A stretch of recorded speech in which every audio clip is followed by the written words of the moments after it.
one single thing that we remember Kibaki for. But for the 10 years that he was a president, he never attempted to start or introduce free secondary education. I hear people say that Kibaki was able to teach or have our children learn for free.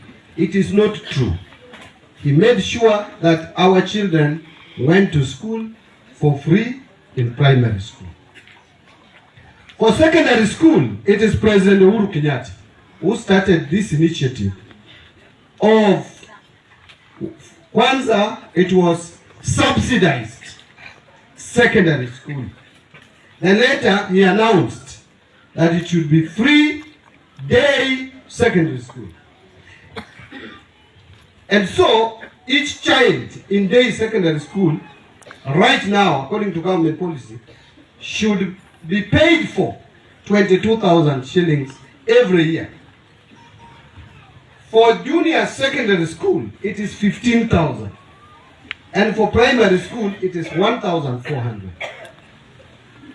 But I want to tell you this, and that is the fact, that since the introduction of free day secondary school, the government has not been able to give or allocate every student 22,000. It has never happened.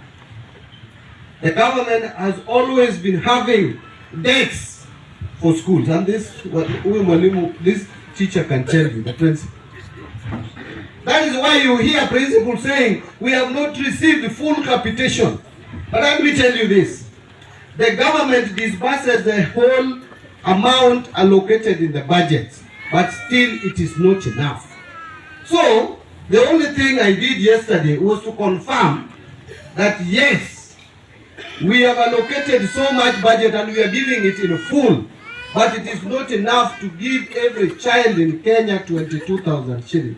That budget, if you divide by the number of children in Kenya who are in senior secondary school, you will only get about 17,000. And that is the story. That is what has been happening when Uhuru was the president. It is what we have even now. In fact, yesterday I was wondering when MPs were asking me why I have not released 22,000 per student. I asked them, where do I get that money? It is them who passed the budget. In fact, the latest budget, even the capitation we had put, Parliament reduced it further. So once a budget has been allocated, where do I have money? Where do I get money to pay the full 22,000? So whatever is there will be paid in full. In fact, for first term and second term, we have paid in full. We are waiting to pay third term. But that money is not enough. We are looking at revenue collection. And our priority is to make sure that we take the allocation to where it should be. But pretending that at the moment we are financing every student in secondary school at 22,000, junior secondary school at 15,000, primary school at 1,400, no. We have a shortfall and that is a fact. But in Kenya, sometimes people don't want to hear facts. They like fiction. They like to be misled. They like people who are telling them what they want to hear.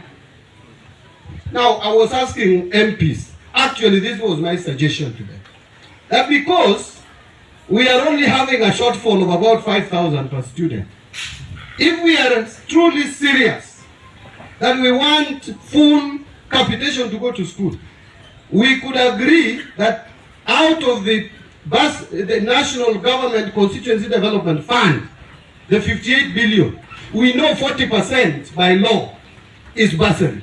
Why don't we take that 40% out of 58 billion, which is 21 billion, and then we spread it to all our children in Kenya, and we will give full capitation. No one needs to go to the MP to ask for money, because the government shall have paid full fees for everybody. There would be no need to go for bursary. Money has already been paid by government. But when my colleague MPs, because I'm still like an MP, when they had that, hapo hawataki.